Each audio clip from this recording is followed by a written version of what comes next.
এজন্য আজকে এই সিরাত মাহফিল থেকে দীপ্ত শপথ দিব, আল্লাহর জমিনে আল্লাহর দ্বীন বাস্তবায়ন হবে, না হয় আমার জীবন চলে যাবে, কিন্তু আল্লাহর জমিনে বলে বাতিল শক্তিকে দেখতে চাই না। কথা বলে ঠিক কি না?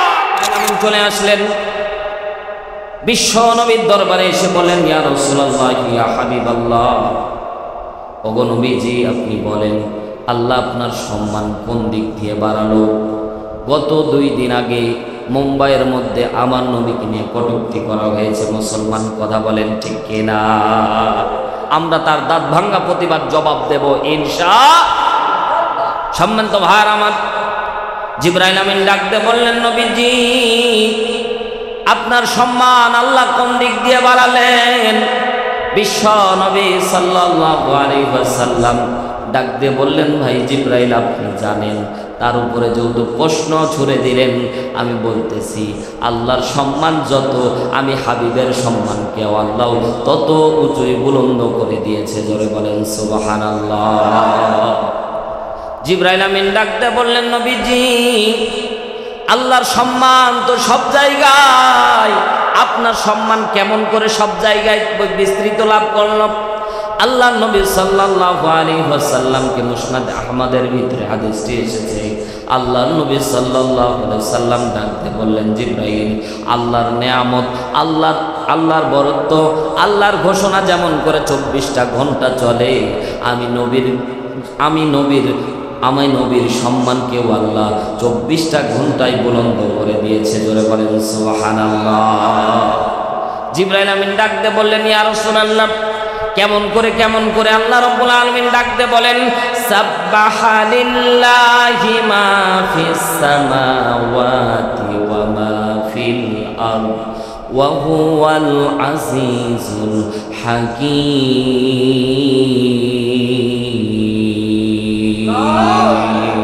আরো জোরে বলেন না আল্লাহু আকবার। আল্লাহ রাব্বুল আলামিন বলেন, সাব্বাহা লিল্লাহি মা ফিস সামাওয়াতি ওয়া মা ফিল আরদ। সাব্বাহা ইউসাব্বিহু ফাহুয়া তাসবিহুন। আল্লাহ রাব্বুল আলামিন ডাকতে বলে, হাবিব উম্মতদেরকে জানায়া দেন, আমি আল্লাহ রাব্বুল আলামিন বলে দিচ্ছি, সাব্বাহা তাসবিহ পাঠ করে লিল্লাহি, আমি আল্লাহর মাজাফি মধ্যে সামাওয়াতি আসমান ওয়া মা ফিল আরদ, এবং জমিনের মধ্যে।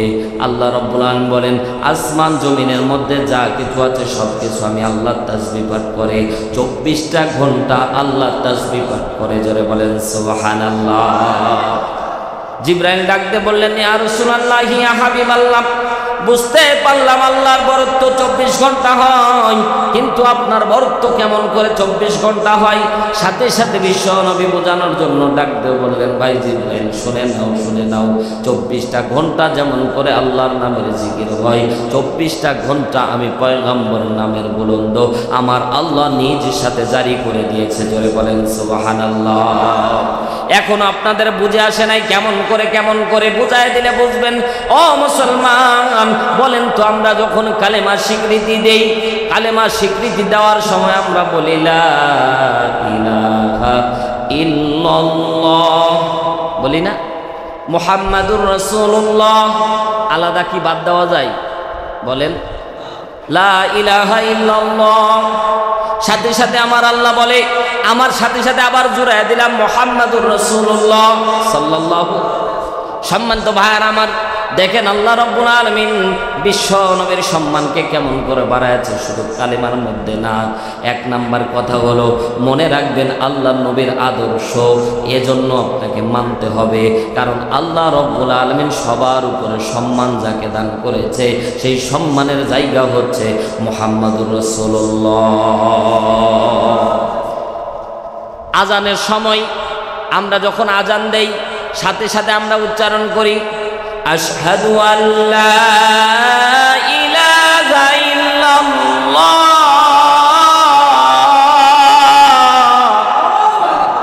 সাথে সাথে আমরা দ্বিতীয় 2 বার এভাবে উচ্চারণ করার পরে আবার বলি, আশহাদু আন্না মুহাম্মাদার রাসূলুল্লাহ।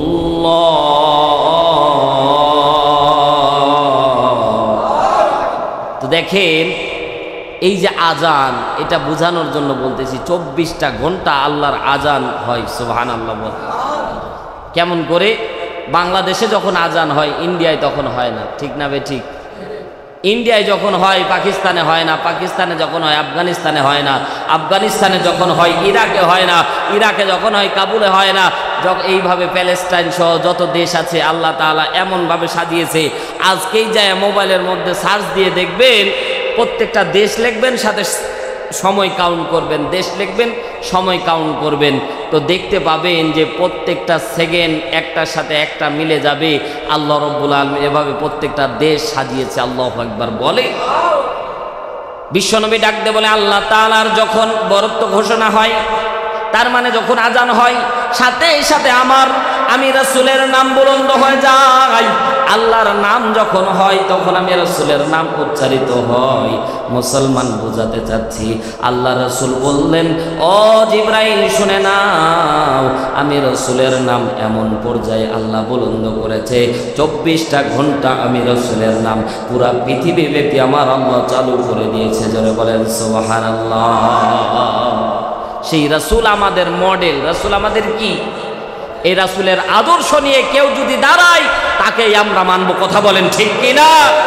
রাসূলের আদর্শ নিয়ে কেউ যদি দল গঠন করে আমরা সেই দল করব। কথা বলেন ঠিক কিনা? আমরা সেই কালমার্সের রাজনীতি চাই না, আমরা সেই বাংলাদেশের মধ্যে অন্য কোনো রাজনীতি চাই না। আমরা রাজনীতি যদি করতে হয় কোরআন দিয়ে করব। কথা বলেন ঠিক কিনা? কিন্তু আমরা মুসলমান মনে করি, আমরা মুসলমান যেদিন থেকে রাজনীতিকে আর মুসলমানকে আলাদা করেছি সেদিন থেকে মুসলমান এই আমল, আখলাক, তাহাজ্জুদ, তামাদ্দুন থেকে টোটালি আলাদা হয়ে গেছে। কথা বলেন ঠিক কিনা? বিশ্বনবী সাল্লাল্লাহু আলাইহি সাল্লাম মক্কার মধ্যে যখন দাওয়াত দিচ্ছিলেন, আল্লাহ নবী সাল্লাল্লাহু আলাইহি সাল্লামের জিন্দেগি আপনারা শুনেছেন। আমি শুধু মধ্যখান থেকে একটু রাসূলের আদর্শ একটু টেনে আপনাদেরকে বোঝানোর চেষ্টা করতেছি। আল্লাহ নবী সাল্লাল্লাহু আলাইহি সাল্লামের মতো ভালো ব্যক্তি পৃথিবীর জমিনে আর কোনো দিন ছিল? আসতে বলবেন না ছিল? পিছনের ভাইরা বলেন ছিল। কোনোদিন আসবে? সন্দেহ হয়? আল্লাহ নবী সাল্লাল্লাহু আলাইহি সাল্লামের প্রত্যেকটা সেক্টর কোনোদিন মিথ্যা কথা বলেনি, আর আমাদের নেতারা একটুতেই মিথ্যা কথা বলে বসে থাকে। কথা কন ঠিক কিনা? আল্লাহ নবীর প্রত্যেকটা সেক্টর আমাদের জন্য করণীয়। সেই নবী যখন দিনের দাওয়াত দিচ্ছিলেন, কাফের মুশরিকেরা আল্লাহ নবী সাল্লাল্লাহু আলাইহি সাল্লামকে দেখলেই তারা কটূক্তি করত, দেখলেই তারা নির্যাতনের কথা ভাবত, দেখলেই তারা বিশ্ব নবী সাল্লাল্লাহু আলাইহি সাল্লামকে নির্যাতন শুধু করার চিন্তাধারা করতো না, বরং তারা নির্যাতনও করতো। কথা বলেন ঠিক কিনা? আদর্শিক একটা জিনিস আপনাদেরকে মাথায় দিই, বুঝতে হবে। সূক্ষ্ম ব্রেনে আমাদের থেকে, ইসলাম থেকে যখন রাজনীতিকে আলাদা করে দেওয়া হয়েছে, সূক্ষ্ম ব্রেনে যখন ইসলাম থেকে, কোরআন থেকে রাজনীতি আলাদা করে দেওয়া হয়েছে, সেদিন থেকে মুসলমান তাদের আমল ভুলে গিয়েছে। কথা বলেন ঠিক কিনা? আজকে আমরা মসজিদ নিয়ে মানে এমন সিস্টেমে দেশটাকে গঠন করা হয়েছে যে মোল্লারা শুধু মসজিদ আর মাদ্রাসা নিয়ে থাকবে, আর তারা বাহ্যিক যত জায়গা আছে তারা দখল করে ছিল এবং তারা আছে বর্তমানেও। কথা বলেন ঠিক কিনা? সম্মানিত ভাইয়ার আমার, আপনারা রাগ করতেছেন? রাগ করতেছেন? রাগ করলে ছেড়ে দেব ইনশাআল্লাহ। হ্যাঁ, আপনি একাই করলে হবে নাকি? সম্মানিত হাজিরিন, আল্লাহ নবী সাল্লাল্লাহু আলাইহি সাল্লাম মক্কার মধ্যে যখন দাওয়াত দিচ্ছিলেন, কাফের মুশরিকেরা নানানভাবে আল্লাহ নবীর দাওয়াতকে তারা বন্ধ করে দিচ্ছিল। তো এক পর্যায়ে আল্লাহ নবী সাল্লাল্লাহু আলাইহি সাল্লামকে তারা মারা চক্রান্ত করলো। জোরে বলেন নাউজুবিল্লাহ। আল্লাহ নবী সাল্লাল্লাহু আলাইহি সাল্লামকে বারবার অফার করলেন যে আপনি আর দ্বীনের দাওয়াত দিয়েন না, আমাদের সমাজকে আপনি আলাদা করিয়েন না। আমাদের সমাজের ভিতরে অনেক লোক আছে যারা বলে যে ইসলাম নিয়ে যারা রাজনীতি করে। আমাদের সমাজের অনেক লোক আছে যারা বলে ইসলামে কোনো রাজনীতি নেই। এই জায়গায় আসলে অনেক হাজী সাহেব মাথাটা নত করে দিয়ে চলে যায়। আল্লাহর কসম করে বলি, আল্লাহ রাব্বুল আলামিন বলছে, আলা লাহুল খালকুল আমর, সৃষ্টি যার, আইন চলবে তার। জিজ্ঞাসা করতে চাই, বাংলার ইঞ্চি ইঞ্চি মাটি সাক্ষী দেয়, আজ থেকে 53 বছর আগ পর্যন্ত বাংলার একটা জমিনের মধ্যে একটা কোরআনের আইন বাংলার জমিনে শাসিত হয়নি। কথা বলেন ঠিক কিনা? এজন্য আমরা শান্তিও পাই নাই ভাই, ঠিক না? গত বছর মাহফিল মনে আছে আপনাদের? গত বছর মাহফিল মনে আছে আপনাদের? আমার মনে আছে। এই জায়গায় মাহফিল করতে এসে আমিরে জামাত গ্রেফতার হলো, সাথে সাথে প্রশাসন থেকে আমাদেরকে বলা হলো, প্রশাসন থেকে ফোন করা হয়েছিল যে 11টার ভিতরে শেষ না করলে যে জয়জন থাকবে তয়জনকে গ্রেপ্তার করা হবে। আমরা কিন্তু তাদের কথা মান্য করতেই হয়েছিল, 11টার ভিতরে শেষ করে আমরাও চলে গিয়েছিলাম। কথা বলেন না কেন? আমি কি মিথ্যা বললাম, বাড়ায়া বললাম? আজকে বলতে চাই প্রশাসনকে, এসে দেখো, মাহফিল বন্ধ করো, কলিজা ছিঁড়ে নেওয়া হবে। কথা বলে ঠিক কিনা? কোন দিকে আছেন? সামান্য একটু বাতাস বইছে, সামান্য একটু বাতাস বইছে, একটু শুধুমাত্র সুশীতল হাওয়া বওয়ার কারণে আজকে দেখেন পুরা প্রশাসনটা আপনার কাছে মাথা নত করে চলতেছে। এই যে যশোর জেলার মধ্যে আপনি ঘুরে বেড়ালেও, মোটরসাইকেল নিয়ে গেলেও খুব টেনশনে থাকা লাগে কখন ধরে ফেলে। সব সময় যেন তারা খালি খাই খাই খাই, ধরলেই খাই, দেখলেই খাই, দেখলে পুলিশ দেখলেই আমরা খালি দৌড়াই যে কখন ধরে আর কখন কয়টা মামলা দেয়। ধরে বলেন, পিছনের বাইরা রাগ করতেছে, বাস্তব কথাগুলি শুনে যান। এত পরিমাণে নির্যাতনের শিকার ছিলাম।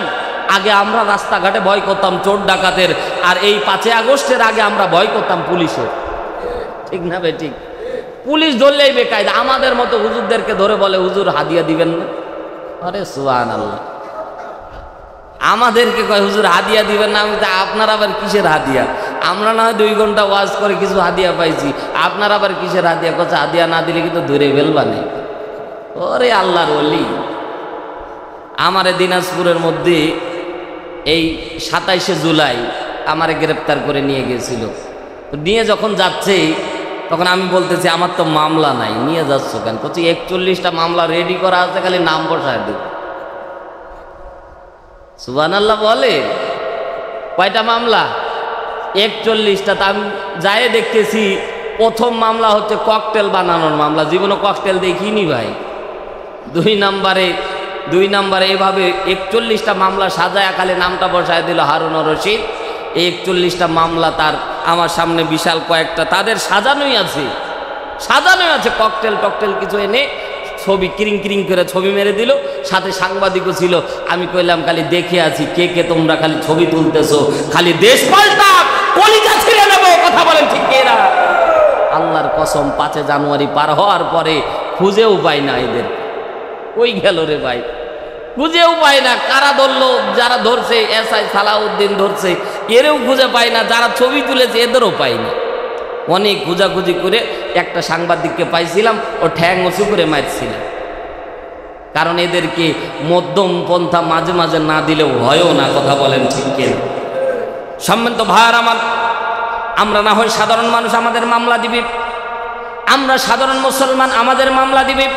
আমরা দিন আন্দোলন করতে গিয়ে আমাদেরকে অনেকে মামলা দেয়। এখানে বসে আছেন, আল্লাহর কসম করে বলি, আমি মিথ্যা কথা বলতেছি না, বাস্তবতার আলোকে কথা বোঝার চেষ্টা করবেন। এখানে অনেক আল্লাহর বান্দা আছেন যারা নিরপরাধ, অথচ অনেক মামলা তাদেরকে দেওয়া হয়েছিল। নিরপরাধভাবে রাত্রিবেলা আমাদেরকে বাড়ির মধ্যে ঘুমাতেও দেওয়া হতো না। জোরে বলেন কথা ঠিক না বেঠিক? সম্মানিত ভাইয়ারা আমার, আল্লাহ নবী সাল্লাল্লাহু আলাইহি ওয়াসাল্লাম যখন দিনের দাওয়াতি কার্যক্রম চালু করে দিলেন, শত বাধার পরেও আল্লাহ নবী সাল্লাল্লাহু আলাইহি ওয়াসাল্লাম যখন দিনের দাওয়াতি কার্যক্রম চালাচ্ছিলেন, মুসলমান শুধু আল্লাহ নবীর জীবনী পড়ে চলে গেলে চলবে না। আল্লাহ নবীর জীবনীর সাথে নিজের আদর্শকে বাস্তবায়ন করতে হবে, নিজের আদর্শকে একটু মিলায়া চলতে হবে। সেই দলে আমরা আছি কিনা, যদি না থাকি তওবা করে ফিরে আসা লাগবে। কথা বলেন ঠিক কিনা? বিশ্বনবী যখন দিনের দাওয়াত দেয়, আল্লাহ নবী সাল্লাল্লাহু আলাইহি ওয়াসাল্লামকে বিভিন্নভাবে যখন নির্যাতন করে কোনো রকমের দাওয়াত মিশন কমপ্লিটভাবে যখন নিষ্ফল করতে পারে না, সাথে সাথে আল্লাহ নবী সাল্লাল্লাহু আলাইহি ওয়াসাল্লামের ব্যাপারে তারা দারুণ নদওয়া বৈঠক শুরু করলো। আবু জেহেল, উমাইয়া ইবনে খালফ, আবু সুফিয়ান, 5 জন নেতা, বড় বড় নেতা বসে পড়লেন। 5 জন নেতার সাথে আরেকজন নেতা যুক্ত হলেন, সেটা হলো শয়তান। জোরে বলেন কে? শয়তান মানুষ রূপে অচেনা একটা মানুষের রূপ ধরে তাদের বৈঠকে বসে পড়লেন। সিরাত ইবনে হিশামের বর্ণনায় আর রাহিকুল মাকতুম প্রমাণ করে, আর সূরা আনফালের 30 নম্বর আয়াত প্রমাণ করে, বিশ্ব নবী সাল্লাল্লাহু আলাইহি ওয়াসাল্লামকে আল্লাহ রাব্বুল আলামিন জানিয়ে দিলেন, হাবিব আজকে রাতের মধ্যে দারুন নদওয়া বৈঠক গঠন করা হয়েছে। দারুন নদওয়া বৈঠকের মধ্যে তারা চূড়ান্ত 3টা সিদ্ধান্ত নিয়েছে, যেটা সূরা আনফালের 30 নম্বর আয়াত নাজিল করে আল্লাহর নবীকে আল্লাহ রাব্বুল আলামিন জানিয়ে দিয়েছে। জোরে বলেন সুবহানাল্লাহ। তারা সিদ্ধান্ত নিল 3টা, জোরে বলেন কয়টা? সিদ্ধান্ত নিল 3টা। আল্লাহ রাব্বুল আলামিন জানায় দেয়, হাবিব ওয়া ইয ইয়ামকুরু বিকাল্লাযীনা কাফারু লিইউসবিতুকা। জোরে বলেন আল্লাহু আকবার। ওয়া ইয, যখন ইয়ামকুরুকা, তারা ষড়যন্ত্র করলো, আল্লাযীনা, যারা কাফারু, কুফরি করেছে, যারা কাফের, তারা ষড়যন্ত্র করলো। ষড়যন্ত্র হলো এই লিইউসবিতুকা, 1 নাম্বার ষড়যন্ত্র যে আপনাকে তারা গ্রেফতার করবে। জোরে বলেন নাউজুবিল্লাহ। 1 নাম্বার ষড়যন্ত্র কি করেছে? তারা আপনাকে গ্রেফতার করবে। তো আপনার মামলা কি? আপনার কোনো সমস্যা নাই, আপনি কারো ঘরে আগুন দেন নাই, আপনি রাজাকারও ছিলেন না, আপনি কোনোদিন কারো উপর নির্যাতনও করেননি, তারপরও আপনার বিরুদ্ধে মামলা দিবে। তার কারণ তাফসীর ইবনে কাসিরের ভিতরে বর্ণিত হয়েছে, আল্লাহর নবী সাল্লাল্লাহু আলাইহি সাল্লামের দোষ ছিল একটা, সেটা হলো রিসালাতের দায়িত্ব প্রচার করা। ইয়া আইয়ুহার রাসূল বাল্লিগ মা উনজিলা ইলাইকা মির রাব্বিক। আল্লাহ রাব্বুল আলামিন ডাক দিয়ে বলে, হাবিব আপনার অপরাধ ছিল একটা, আপনার অপরাধ ছিল একটা, এটা বলছেন আল্লাহ। তাফসীর থেকে কথা শুনেন মুসলমান, ঈমান বাড়বে। আল্লাহ রাব্বুল আলামিন বলছেন, হাবিব তাদের বানানো চক্রান্তের সিদ্ধান্ত, 1 নাম্বার সিদ্ধান্ত আপনাকে গ্রেফতার করবে। ও মুসলমান, তার মানে মিথ্যা অপবাদ দিয়ে কাফের শক্তিরা ঈমানদারদেরকে গ্রেফতার করবে, এটাই বাস্তবতা। কথা বলেন ঠিক কিনা? জেল, জুলুম, জরিমানা, যত ফাঁসির মঞ্চ তৈরি হবে, ঈমানদারদের ঈমান তত বেড়ে যাবে। জোরে বলেন ঠিক না ঠিক? দেখেন, আমাদের ডাইরেক্টলি বলি, আমাদের বাংলাদেশ জামাতে ইসলাম ছাত্র শিবিরের ভাইদেরকে যত নির্যাতন এই বাংলার সরকার করেছিল, অন্য কোনো দলকে এত নির্যাতন করা হয় না। আজকে 5ই আগস্ট যখন দেশ স্বাধীন হলো, তখন কোনো আওয়ামী লীগকে পাওয়া যায় না। এখন আপনাদের যশোর জেলায় পাওয়া যায় কিনা জানি না, আমার দিনাজপুরে কেউ আওয়ামী লীগ করি এই শব্দটা উচ্চারণ করতে পারে না। কথা বলেন, কথা বলেন। এই শব্দটা উচ্চারণ করতে ভয় পায় যে আওয়ামী লীগ করি, কারণ আওয়ামী লীগ করলেই মায়ের কসনি আছে না নাই। কথা বলেন না কেন? কি যে খেলা আল্লাহ তাআলা দেখালো। আল্লাহু আকবার বলে। কেমন করে আল্লাহ রাব্বুল আলামিন বিজয় দান করলেন তাও বলবো। কোরআনের মধ্যে আল্লাহ রাব্বুল আলামিন স্পষ্ট ভাষায় শেখ হাসিনা পালিয়ে যাওয়ার ঘটনা আল্লাহ বলেছে। এমনি পালাইনি ভাই, ওই ঘটনাও আল্লাহ কোরআনের মধ্যে দিয়েছে। জোরে একবার বলেন না আল্লাহু আকবার। আল্লাহ রাব্বুল আলামিন বললেন, হাবিব আপনার দোষ হলো একটা, ওয়া মা নাকামু মিনহুম ইল্লা আইয়ুমিনু বিল্লাহ। আপনার দোষ হলো একটা, দিন প্রচার করা। আপনার দোষ হলো একটা, আল্লাহর কোরআন দিয়ে এই সমাজটা চলবে, এটাই আপনার দোষ। আর এই দোষের কারণে তারা লিউসবিতুকা, আপনাকে গ্রেফতার করার পরোয়ানি জারি করেছে। ও হাবিব চিন্তা করবেন না, চিন্তা করবেন না, আপনাকে মামলা দিয়ে তারা কোনো রকমের ছাড় পাবে না। আমি আল্লাহ ওই মামলা দিয়েই তাদেরকে মারব। কথা বলেন ঠিক কিনা?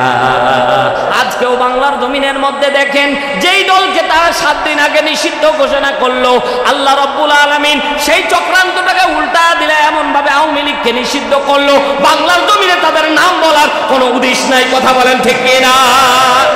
নিষিদ্ধ করলো বাংলাদেশ জামাতে ইসলামী, কিন্তু আল্লাহ রাব্বুল আলামিন ঘুরাইয়া দিলেন। হাবিব চিন্তা করেন না, ওই যে আল্লাহ তার নবীকে সান্ত্বনা দিয়ে বলেছে, এখনো ঈমানদারদেরকে সান্ত্বনা দিয়ে। কোরআন কিন্তু আম ভাই খাস না, এই আয়াত কিন্তু মুফাসসিরিন ইকরাম বর্ণনা করেছেন, কিয়ামত পর্যন্ত যত মানুষ আসবে ঈমানদার রূপে, যারা আল্লাহর জমিনে আল্লাহর দিন বাস্তবায়ন করার কাজ করবে, যদি শামিল হতে পারেন, আল্লাহর কসম করে বলি, আল্লাহর 8টা জান্নাতের দরজা আপনাদের জন্য হাতছানি দিয়ে দেয়া রাখবে। জোরে বলেন সুবহানাল্লাহ। সম্মানিত ভাইয়ার আমার, 1 নম্বরে তারা কর্মসূচি পালন করলো, আপনাকে গ্রেফতার করবে। আল্লাহর জমিনে দেখেন, খেয়াল করে দেখেন, কাফের শক্তির এই আয়াতের কত বড় আমল করতেছে। আমরা কোরআন না মানলেও কিন্তু কাফেরেরা মানতেছে। কথা বলেন না কেন?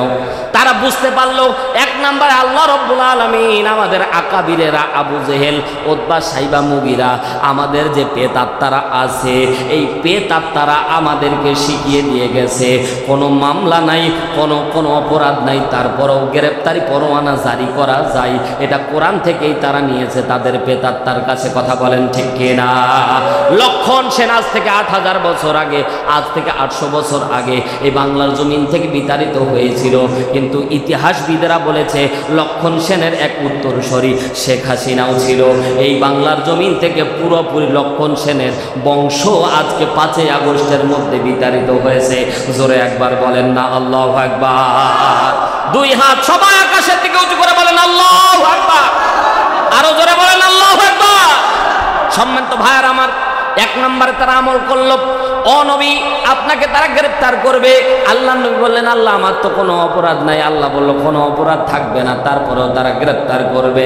আমাদের বাংলার জমিনেও খেয়াল করে দেখেন ইঞ্চি ইঞ্চি মাটিতে আমাদের দ্বীনি ভাইদেরকেও তারা গ্রেফতার করত।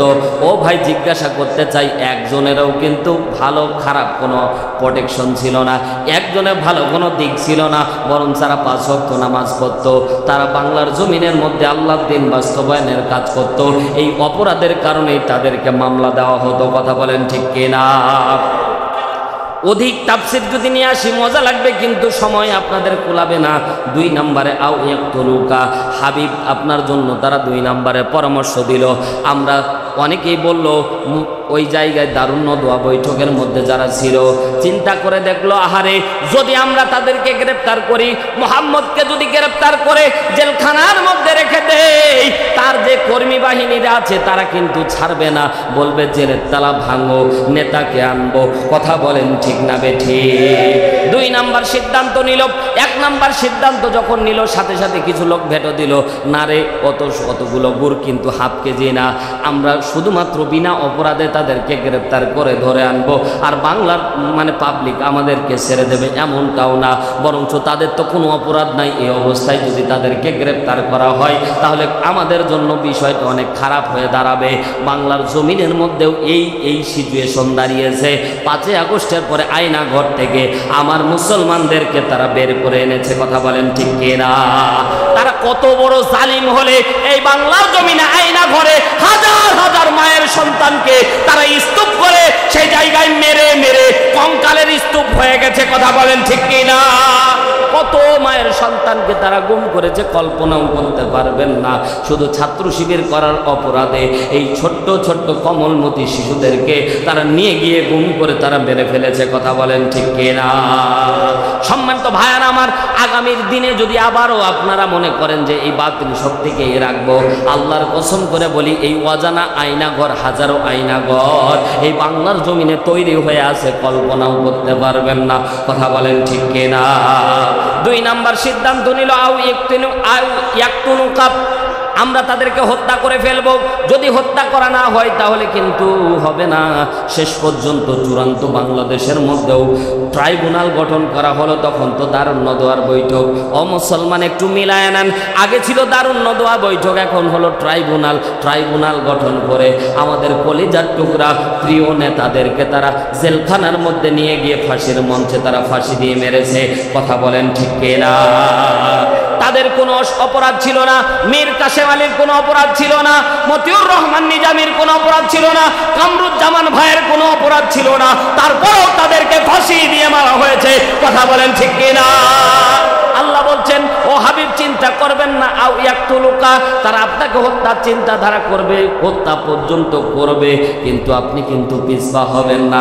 বিশ্বনবী সাল্লাল্লাহু আলাইহি সাল্লামকে আল্লাহ রাব্বুল আলামিন আজ থেকে ১৫০০ বছর আগে সতর্ক করে দিয়েছে।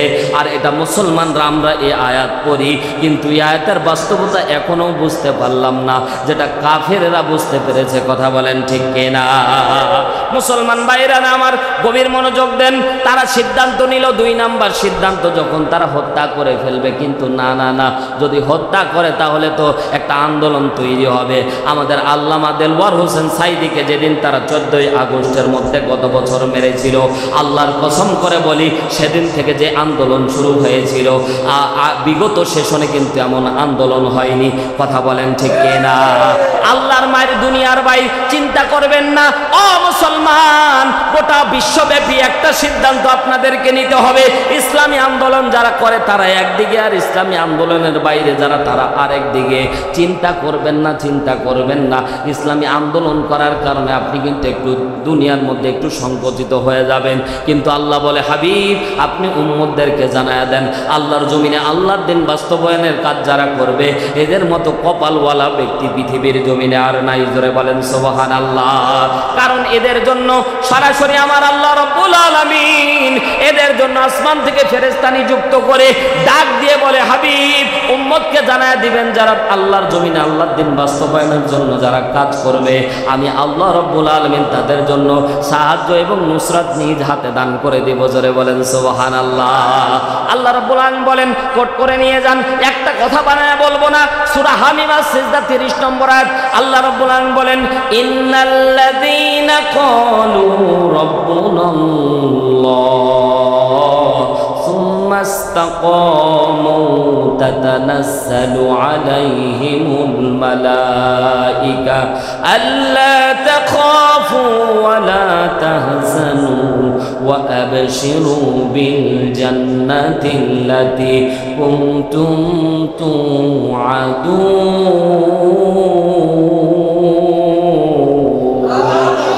আল্লাহ রাব্বুল আলামিন বলেন ইন্নাল্লাযীনা ক্বালু রাব্বুনাল্লাহ, আল্লাহ বলে নিশ্চয় যারা বলে আমার রব আল্লাহ। আমাদের রব কে? জোরে বলেন আমাদের রব কে? আরো জোরে বলেন আমাদের রব কে? আল্লাহ বলে আমাকে যারা রব হিসেবে মানবে, আমি আল্লাহকে যারা রব হিসেবে মানবে, সবাই আমরা আল্লাহকে রব হিসেবে মানলাম, সবাই আমরা আল্লাহকে রব হিসেবে মানলাম। এবার মজার ব্যাপার খেয়াল করে দেখেন, আওয়ামী লীগ আল্লাহকে রব হিসেবে মানত, বিএনপি আল্লাহকে রব হিসেবে মানত, জামাত আল্লাহর রব হিসেবে মানত, আটরশি আল্লাহর রব হিসেবে মানত। পৃথিবীর জমিনে যত দল আছে যারা মুসলমান দাবি করে সবাই কিন্তু আল্লাহর রব হিসেবে মানত। কথা জোরে বলেন ঠিক না বেঠিক? সবাই আল্লাহর রব হিসেবে মানলো, কিন্তু আল্লাহ বলে না না না, এমন রব হিসেবে মানলে চলবে না, এমন রব হিসেবে মানলে চলবে না। আল্লাহ বলে সুম্মাস্তাকামু, আল্লাহ সাথে সাথে কাউন্টার দিয়ে ডাক দে বলে হাবিব উম্মতকে জানায়া দেন আমি আল্লাহর রব হিসেবে এত সহজ না। আমি আল্লাহর রব হিসেবে মানতে গেলে তাদের উপর জুলুম নির্যাতন ফাঁসের মঞ্চ পর্যন্ত আসতে পারে। যারা টিকে থাকবে তারাই আমি আল্লাহকে রব হিসেবে মানবে। জোরে বলেন সুবহানাল্লাহ। সূরা আরাফ 82 নম্বর আয়াত আল্লাহ রাব্বুল আলামিন ডাক দিয়ে বলে আলাস্তু বিরাব্বিকুম। আল্লাহ রাব্বুল আলামিন আলমে আরওয়াহ রুহের জগতে আমাদেরকে ডাক দিয়ে বলেছিল আলাস্তু বিরাব্বিকুম, আমি কি তোমাদের রব না? সাথে সাথে আমরা বলেছিলাম ক্বালু বালা, রব হিসেবে আল্লাহর রব হিসেবে স্বীকৃতি দিয়ে দুনিয়ার জমিনে এসেছিলাম। দুনিয়ার জমিনে আমরা যখন 5 ওয়াক্ত নামাজ পড়ি ভাই, যদি ফরজ নামাজ পড়েন তাহলে 792 বার সুবহানা রব্বিয়াল আলা সুবহানা রব্বিয়াল আযীম বলে আল্লাহরে আমি রব হিসেবে স্বীকার দিচ্ছি 792 বার। কল্পনাও করতে পারবেন না। কিন্তু মজার ব্যাপার দেখেন, যে ব্যক্তি 792 বার আল্লাহরে রব হিসেবে স্বীকৃতি দিল, এই ব্যক্তি মসজিদ থেকে বের হয়ে তাগুতি শক্তির পিছনে কাজ করলো, আর আল্লাহর জমিনে আল্লাহর দিন বাস্তবায়নের ব্যাপারটা সে ভুলে গেল। এবং বাংলার জমিনে কোরআন দিয়ে শাসিত হোক এটা তারা চাইলো না। আল্লাহ বলে আমি আল্লাহরে তারা প্রকৃত অর্থে রব হিসেবে মানলো না। কথা বলেন ঠিক কিনা? এইরকম অসংখ্য হাজি পাওয়া যাবে যারা হজ করে কিন্তু আল্লাহরে সব জায়গায় রব হিসেবে মানে না। তারা বলে মসজিদে আল্লাহর রব হিসেবে মানবো, মাদ্রাসায় আল্লাহর রব হিসেবে মানবো, কিন্তু সংসদের মধ্যে আল্লাহর রব হিসেবে মানা যাবে না।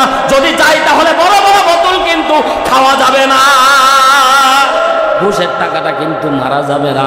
চিন্তা করে দেখলো সংসদের মধ্যে কিন্তু আল্লাহর রব হিসেবে মারা যাবে না। কিন্তু আল্লাহ ডাক দিয়ে বলেও প্রত্যেকটা স্তরে যদি আমি আল্লাহর রব হিসেবে মানতে না পারো তাহলে কোশ্চিনকালেও সেটা আমি আল্লাহর রব হিসেবে মানা হয় না। কিন্তু যারা রব হিসেবে মানতে গেল সাথে সাথে তাদেরকে ধরে নেওয়া হলো, তাদেরকে জেল পর্যন্ত নিয়ে যাওয়া হলো। এবার মজার ব্যাপার দেখেন, আমি সেই সাহাবা একরামের ইতিহাস আপনাদের সামনে বলবো না, বাস্তব একটা চিত্র আপনাদেরকে বলি। মীর কাসেম আলী নাম শুনেছেন আপনারা?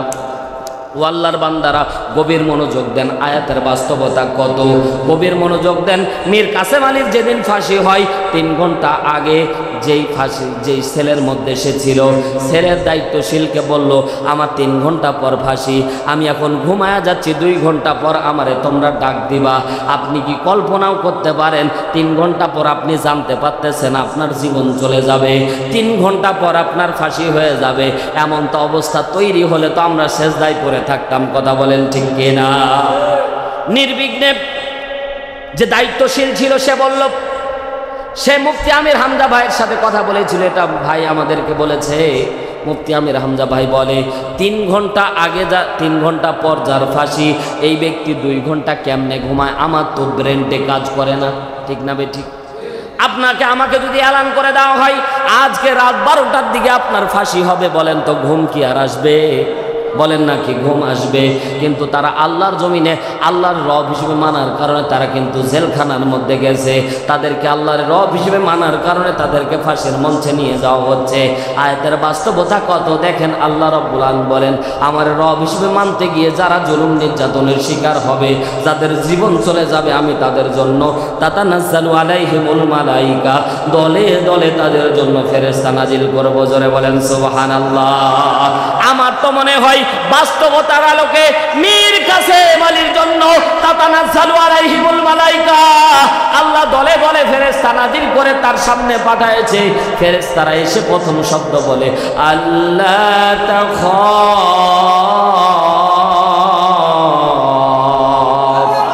জোরে বলতে হবে আল্লাহু আকবার। ফেরেশতারা নাজিল হয়ে প্রথম শব্দ বলবে আল্লাহ তাখাফু, ও বান্দা চিন্তা করো না, সামনে ফাঁসির মঞ্চ, তুমি ভয় পাচ্ছ না, না না ভয় পাওয়া যাবে না, ফাঁসির মঞ্চে যেতে দেরি হবে, জান্নাত পেতে দেরি হবে না। জোরে বলেন সুবহানাল্লাহ। মুমিন তো কখনো কবু ভয় করে না, আসুক না যত বাধা বিপদ, ঠিক কিনা? মুমিন তো কখনো মাথা নত করে না, আসুক না যত বাধা বিপদ, আসুক না যত ঝড়, যতই বিপদ, চলতে হবে সে তো নিয়েছি শপথ। আল্লাহু আকবার বলে। আমরা সেই শপথ নিয়েছি কি নেইনি? সম্মানিত ভাইয়েরা আমার, আল্লাহ রাব্বুল আলামিন বলেন তাতানাজ্জালু আলাইহিমুল মালাইকা। কোন সাহাবীর ঘটনা, তাবির ঘটনা বলতেছি না, কোন পয়গম্বরের ঘটনা বলতেছি না, বাংলাদেশের ঘটনা বলতেছি। মীর কাসেম আলী 2 ঘন্টা ঘুমায়া যাওয়ার পরে এবার উজু করার পরে তার মানে অবস্থানরত দায়িত্বশীল বলতেছে উজু করার পরে এখনো 10 মিনিট বাকি, সে যেন ফাঁসির মঞ্চের দিকে দৌড়ায় যাচ্ছে। জোরে একবার বলেন না আল্লাহু আকবার। তার মানে স্পষ্ট প্রমাণিত, তাদেরকে যখন ফাঁসির মঞ্চের দিকে নিয়ে যাওয়া হয় আমরা মনে করি সেটা ফাঁসির মঞ্চ, কিন্তু না না না, আল্লাহর জমিনে যারা আল্লাহর দিন বাস্তবায়নের জন্য কাজ করে এরা সাধারণ মৃত্যু না, আল্লাহ বলে এরা শাহাদাতি মৃত্যু। এই শহীদ মৃত্যুর জন্য আল্লাহ রাব্বুল আলামিন তাদের জন্য কবুল করে নিয়েছে, এজন্যই তো তারা ফাঁসির মঞ্চের দিকে দৌড়ায়। আমরা সাধারণভাবে চিন্তা করে দেখি কেন রে তারা ফাঁসির দিকে এত দ্রুত দৌড়াচ্ছে? পিছনের দিকে আত্মীয় স্বজন ডাক দিয়ে বলে, আত্মীয় স্বজন দাঁড়িয়ে আছে, সন্তান দাঁড়িয়ে আছে, বিবি দাঁড়িয়ে আছে, আত্মীয় স্বজন দাঁড়িয়ে আছে, পিছনের দিকে দেখে না সামনের দিকে যাচ্ছে। আমরা হলে কত না আকুতি মিনতি করতাম, কিন্তু ফাঁসির দিকে যাচ্ছে। ডাক দিয়ে বলা হলো এত তাড়াতাড়ি যাচ্ছ কেন? বলতেছে তোমরা ওটা ফাঁসির মঞ্চ দেখতে পাচ্ছ, কিন্তু আমি ফাঁসির মঞ্চ দেখতে পারতেছি না, বরঞ্চ ফেরেশতারা যেন হাত পেতে আছে কখন তার ফাঁসি হবে আর জান্নাতের মধ্যে নিয়ে যাব। জোরে বলেন না সুবহানাল্লাহ। সম্মানিত ভাইয়েরা আমার, গভীর মনোযোগ দেন। আউ ইয়াকতুলুকা, তারা সিদ্ধান্ত নিল তারা হত্যা হত্যা করে ফেলবে, কিন্তু সিদ্ধান্ত যখন চূড়ান্ত হয়ে গেল 3 নাম্বার সিদ্ধান্ত নিল, না রে যদি হত্যা করি তাহলে কিন্তু দেশের মানুষ আমাদেরকে ছাড় দেবে না। 3 নাম্বার সিদ্ধান্ত নিল আও ইখরিজুকা, তাদেরকে আমরা দেশতারা করে দেব। দেশতারা যদি করি আবার পরক্ষণে ভেটো চলে আসলো, যদি দেশ ছাড়া করে দিই আবার দেশের বাইরে গিয়ে আমাদের বিপক্ষে তারা দল তৈরি করবে, আবারও জনবল তৈরি করে আমাদেরকেই অ্যাটাক করে তারা আমাদের ভূখণ্ড থেকে আমাদেরকে বিতাড়িত করবে। এই নীতি যেন আমাদের বাংলাদেশে পালিত হচ্ছে। জোরে বলেন কথা ঠিক না বেঠিক? মুসলমান ভাইরা আমার 2 নাম্বার সিদ্ধান্ত গৃহীত হয়ে গেল, হত্যা করে ফেলবে। বিশ্বনবী সাল্লাল্লাহু আলাইহি ওয়াসাল্লামকে তারা হত্যা করে ফেলবে। সিদ্ধান্ত চূড়ান্ত হয়ে গেল আল্লাহর নবীকে মারার জন্য। তারা দারুন নদওয়া বৈঠক থেকে প্রত্যেকটা কম থেকে প্রত্যেকটা গোত্র থেকে একজন একজন করে মানুষ চলে গেল, বড় বড় যুবক চলে গেল, তাগড়া জোয়ান, যারা হত্যা করার মতো, যারা বাজ বিচার করে, যারা কোনো রকমের, যাদের মধ্যে সমাজের ভিতরে যাদের প্রতিপত্তি আছে, যাদের ক্ষমতা লোকবল অনেক, এইরকম প্রত্যেক গোত্র থেকে একজন করে। এভাবে লম্বা ঘটনা আপনাদেরকে সংক্ষিপ্ত আকারে বলি। বিশ্বনবীকে মারার জন্য তারা পুরা ফ্যামিলিগতভাবে তার চারিদিকে বাড়ি বেষ্টন করে রেখে দিয়েছিল। মুসলমান জিজ্ঞাসা করতে চাই, আল্লাহর নবীকে তারা মারতে পেরেছিল? জোরে বলবেন না মারতে পেরেছিল? আর জোরে বলেন মারতে পেরেছিল? আল্লাহর নবী জানায় দিলেন, হাবিব আপনাকে মারার জন্য চতুর্দিকে ঘেরাও করে রেখেছে, আপনি ভয় পাবেন না, ভয় পাবেন না। রব্বি সাহাদিন, রব আপনাকে পথ দেখা দিবে, রব আপনার সাথে আছে, আপনি ভয় পাবেন না। আপনি এক মুষ্টি বালু নেন, তাদের দিকে ছুঁড়ে মারেন, তাদের দিকে ছুঁড়ে মারতে দেরি হবে, তাদের চোখে পৌঁছাইতে আমি আল্লাহ দেরি করব না। জোরে একবার বলেন না আল্লাহু আকবার। এভাবে আল্লাহ নবী সাল্লাল্লাহু আলাইহি ওয়াসাল্লাম মক্কা থেকে মদিনার মধ্যে চলে গেলেন। মদিনায় গিয়ে তিনি রাষ্ট্র ব্যবস্থা তৈরি করলেন। রাষ্ট্র ব্যবস্থা তৈরি করে আস্তে আস্তে কোরআন ভূখণ্ডের মধ্যে জারি করে দিলেন। মদিনা থেকে বিশ্বনবী সাল্লাল্লাহু আলাইহি ওয়াসাল্লাম পুরা কোরআন দিয়ে মদিনার রাষ্ট্র পরিচালনা করলেন। এক পর্যায়ে যুদ্ধ বিগ্রহ শুরু হয়ে গেল। সূরা আনফালের ভিতরে আল্লাহ স্পষ্টভাবে জানায়া দেয়, আল্লাহ রাব্বুল আলামিন কোরআনের মধ্যে জানায়া দেয়, এক এক করে যুদ্ধ সংগঠিত হয়ে এক প্রকার মক্কা বিজয় হয়ে গেল। আল্লাহর নবী তার নিজ রাজত্ব বেশে, রাজা বেশে তিনি মক্কার মধ্যে ঢুকে বললেন, জোরে বলেন সুবহানাল্লাহ। যাকে তারা নিষিদ্ধ ঘোষণা করলো, মক্কার মধ্যে আল্লাহর নবীকে ঢুকতে দেবে না, মক্কার মধ্যে আল্লাহর নবী নিষিদ্ধ হয়ে গেল, আল্লাহর নবীকে তারা স্থান দিল না। কিন্তু মক্কার ভূখণ্ডে আল্লাহর নবী রাজা বেশে ঢুকে গেল, কেউ ঠেকাইতে পারলো না। কথা বলেন ঠিক কিনা? আজকেও 5 আগস্টের আগ পর্যন্ত আমরা কল্পনা করতেও পারিনি। মুসলমান গভীর মনোযোগ দেন। আল্লাহ রাব্বুল আলামিন দেখা দিল, মুসলমান আমি আল্লাহ পারি, কুলিল্লাহুম্মা মালিকাল মুলকি তুতিল মুলকা মান তাশা। আমি আল্লাহ রাব্বুল আলামিন রাজত্বের মালিক, দুনিয়া জমিন আসমানের জমিনের রাজত্বের মালিক আমি আল্লাহ। আমি আল্লাহ যাকে খুশি তাকে রাজত্ব দান করি। চিৎকার দিয়ে একবার বলেন না আল্লাহু আকবার। ডক্টর ইউনূসকে তারা কিন্তু নিষিদ্ধ ঘোষণা করেছিল। ডক্টর ইউনূসকে তারা নিষিদ্ধ ঘোষণা করেছিল, অথচ ডক্টর ইউনূসই আজকে বাংলাদেশের মধ্যে রাষ্ট্র চালাচ্ছে। কথা বলেন ঠিক কিনা? ভুলে গেলে চলবে না ইতিহাস। মুসলমান, ডক্টর ইউনূসকে শুধু রাষ্ট্র ক্ষমতা দিয়ে বসে বসে আঙুল চুষলে হবে না।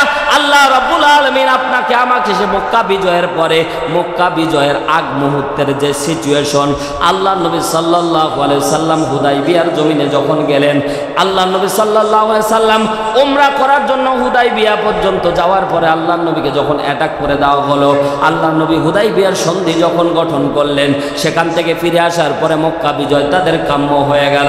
মক্কা বিজয় আল্লাহ রাব্বুল আলামিন বিনা রক্তপাতে মক্কা আল্লাহ নবীর নামে আল্লাহ করে দিল। জোরে বলেন সুবহানাল্লাহ। সেই হুদাইবিয়ার সন্ধির মতো বর্তমান বাংলাদেশে আপনাকে আমাকে, বাংলাদেশ জামাতে ইসলামকে, ছাত্র শিবিরকে একটা সুযোগ দান করা হলো। আপনি আমি নির্বিঘ্নে এখন দাওয়াতি কাজ করতে পারি, কেউ বাধা দিতে পারে না। জোরে বলেন সুবহানাল্লাহ। এটা হলো হুদাইবিয়ার সন্ধি। মুসলমান প্রত্যেকটা সেক্টর মিলাতে হবে। হুদাইবিয়ার সন্ধিতে স্বাক্ষরিত হয়ে গেল। আল্লাহ নবী নির্বিঘ্নে দাওয়াতি কাজ করবে, কেউ বাধা দিতে পারবে না। ওই হুদাইবিয়ার সন্ধি এখন বর্তমানে চলতেছে।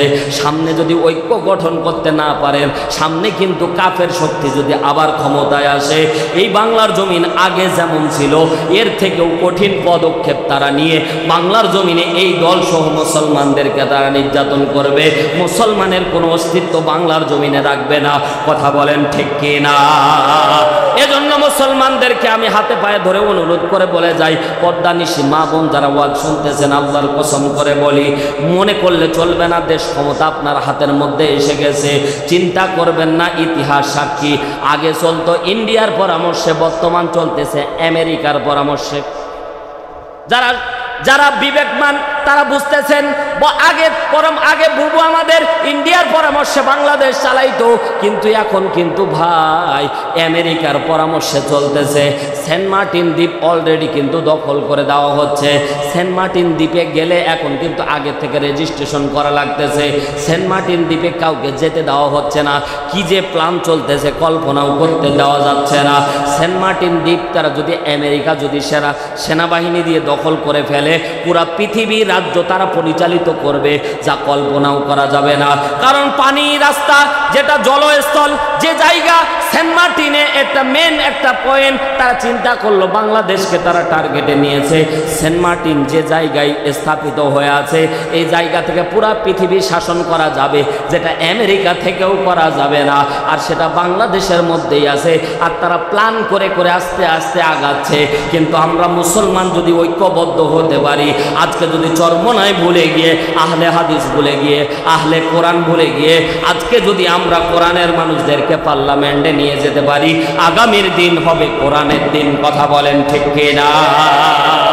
এজন্য আজকে এই সিরাত মাহফিল থেকে দীপ্ত শপথ দিব, আল্লাহর জমিনে আল্লাহর দিন বাস্তবায়ন হবে, না হয় আমার জীবন চলে যাবে, কিন্তু বাংলার জমিনে বলে বাতিল শক্তিকে দেখতে চাই না। কথা বলেন ঠিক কিনা? মুসলমান আল্লাহর জমিনে আল্লাহর দিন বাস্তবায়ন হবে। জীবন দিতে হলে দেব, দেবেন তো ইনশাআল্লাহ। ও আল্লাহর বান্দারা, জীবন দেওয়ার জন্য শুধু একা একা চলে গেলে হবে না, সংঘবদ্ধ জীবন দেওয়া লাগবে। এজন্য আপনাদের দাঁড়ে দাঁড়ে জামাতে ইসলামী আসবে, ঐক্যবদ্ধ ইউনিট তৈরি করেন, ওয়ার্ড তৈরি করেন। প্রত্যেকটা জায়গা থেকে আল্লাহর জমিনে আল্লাহর দিন বাস্তবায়নের জন্য যখন ডাক আসবে, সামনে যখন নির্বাচন আসবে, তখন আমরা আগামীর দিন দাঁড়িপাল্লাকেই দেখতে চাই। কথা বলেন ঠিক কিনা? জোরে বলেন ঠিক।